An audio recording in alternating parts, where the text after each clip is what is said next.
In the name of the Father, and of the Son, and of the Holy Spirit. Amen. My mother used to tell me that one of the sermons she best remembered was a sermon given by our pastor way back in 1964. And I must admit that it's a sermon that I remember hearing some 56 years later.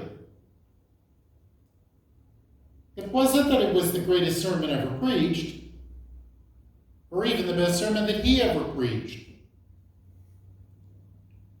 or the best sermon that we ever heard. But it was one that we both remembered.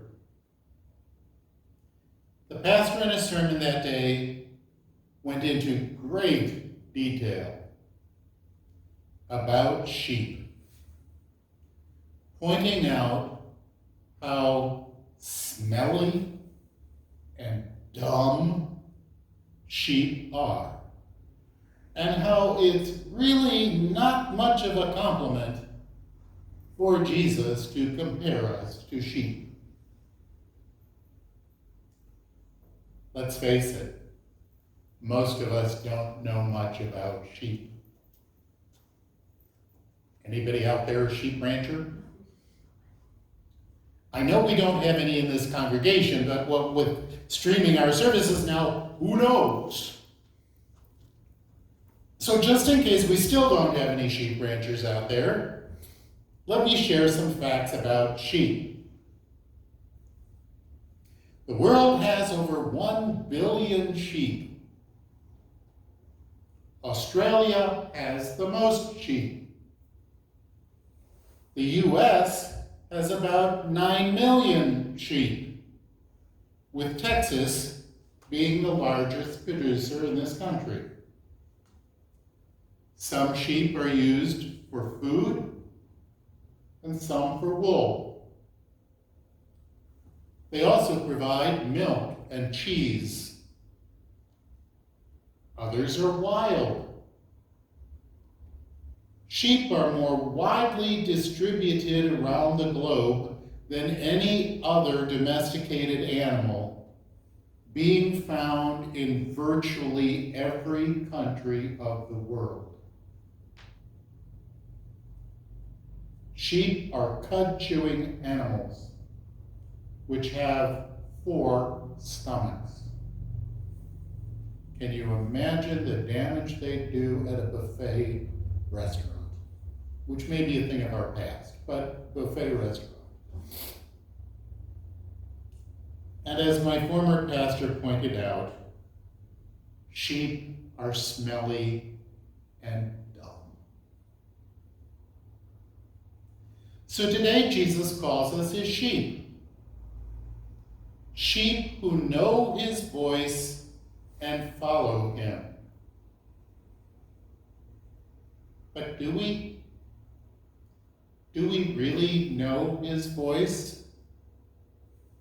Or do we perhaps know his voice, but don't listen? It's kind of like the guy in the old Geico commercial that I remember, but I haven't seen in years. I doubt that they're showing it anymore. He is comfortably sitting on the living room couch, totally engrossed in a game on television, eating popcorn and drinking beer. His very attractive wife comes into the room and says, "Honey, does this dress make me look fat?" Without blinking and without even looking up, he says, "You betcha."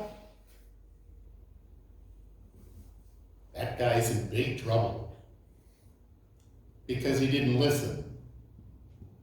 He recognized his wife's voice, but he didn't listen. When our Good Shepherd speaks to us, calls us by name, do we listen? Do we obey? Do we follow? Christ is speaking to us today.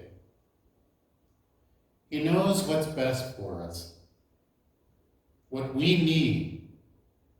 And so he tries to lead us and guide us in the way that we should go.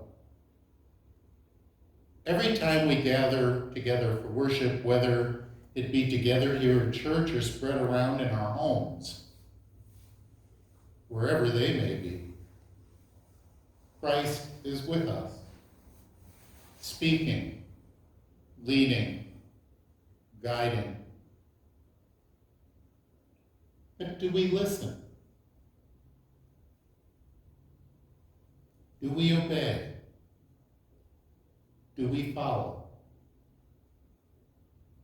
And not only when we're worshiping. Do you listen for the voice of Christ when you're in your home? Or when you're taking a safe, socially distanced walk around your neighborhood? Are you attentive to that still small voice? For over 20 years, my ministry was in Connecticut, home of Yale University and the world-famous Whiffenpoofs. One of their most well-known songs has served as the closing song at their performances for over a century. It's simply called the Whiffenpoof song. Some of you more mature folks out there might know at least part of this, so feel free to sing along. We're poor little lambs who have lost our way. Ba, ba, ba. That's what we do as sheep. We bleat a lot. We're often so busy bleating ba, ba, ba that we fail to listen for the voice of our shepherd. We get caught up in our own thoughts and feelings, and we miss that voice. But if we listen, we hear Christ's voice. And that voice will lead us to lie down in the green pastures and beside still waters, and will guide us along right pathways. Sheep are interesting creatures. Sometimes they're good sheep, obediently following their shepherd, and others are too busy bleating that they fail to listen for their shepherd's voice.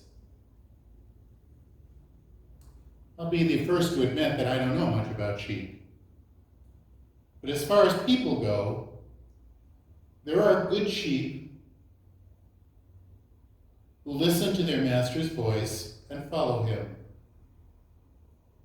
And then there are bad sheep who go their own way.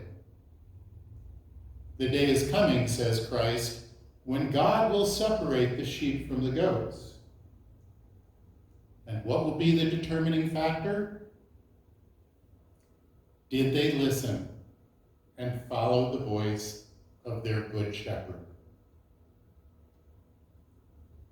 Jesus is here today.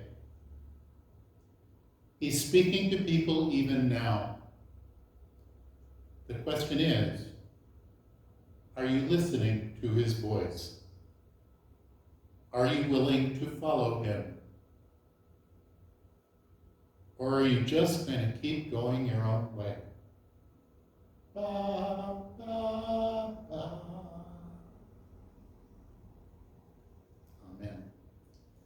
In the name of the Father, and of the Son, and of the Holy Spirit.